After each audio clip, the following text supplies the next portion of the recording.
আসছি আপনি নাকি আব্দুলের বাসা যাবেন। আব্দুলের বাসাটা হচ্ছে ওই মোড়টা থেকে চায়ের দোকান আছে, এই চায়ের দোকানের ভিতরে ঢুকলেই আব্দুলের বাড়ি ভাই। এখনো ভাড়াটা দেন ভাই। আচ্ছা না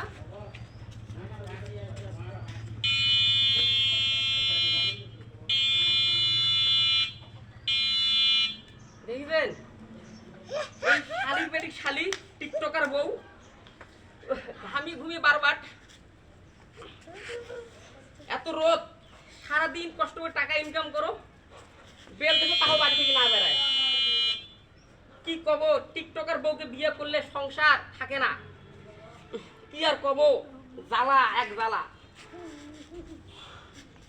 জোসনা, ও জোসনা বউ, ও জোসনা বাড়ি থেকে বেড়াও। দেখবেন হায় আল্লাহ কাক বিয়ে করলাম, দেখবেন স্বামী ভ্যান চলে আসছে, আসার পর কিভাবে আসি স্বামীর সাথে ভালোভাবে কথা কবে না কবে, দেখবেন আসি গোলাম কয় এই শালির বাড়ি শালি, এই শালির বাড়ি শালি। বিয়ে করার সময় তো তোর কাছে তুমি একটি টাকাও নাও নাই, একটা ডিমান্ডও নাও নাই, তুই কোনো কিছুই নাও নাই, তারপরে তুই মোর সাথে খারাপ আচরণ করিস।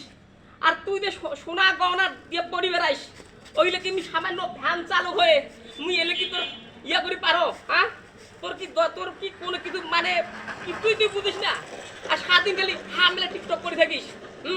তোর মানে কোনো কিছু আক্কেল জ্ঞান কোনো কিছু হবে না। মুই তোর বাপের কাছে একটি টাকাও নাও নাই, কোনো কিছু নাও নাই, তারপরে তুই ভালো ভালো সোনা গায়না পরি বেড়াইস কেন?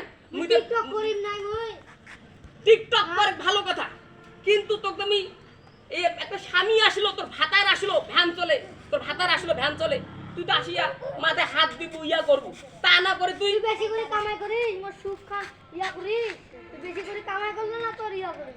তো তুমি প্রতি মাসে প্রতিদিনে 1000 টাকা করে দাও, মাসে 30,000 টাকা দাও, তারপরে তোর হয় না?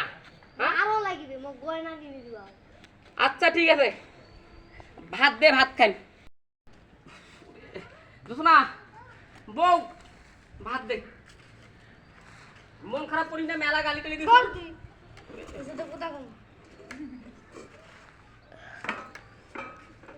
এই মোর ভাত দেখি না, তোর ভাগে তুইলা আর ডিম দি, তোর আক্কেল জ্ঞান কতদিন হইবে ক দেখি? মুই তো সারাদিন ভ্যান চলে আইসো, মানুষটা ইয়ে করে ভ্যান চলে আইসো, টাকা প্রতিদিন 1000 টাকা করে নিয়ে আইসো, তোর ভাত দিয়ে তুইলা ভাত রাখি ডিম রাখবি। বেশি করে তুই খাবো। আল্লাহ রে, আমি কোন বউ বিয়ে করলাম রে ভাই, টিকটকার বউ। এই টিকটকার বউ বিয়ে করবে জীবনটা খাইলো। এ বিডিশা এইদিকে মনে হয় কেমন কিছু কম আসতেছে রে বাবা, আবার কাটি দে।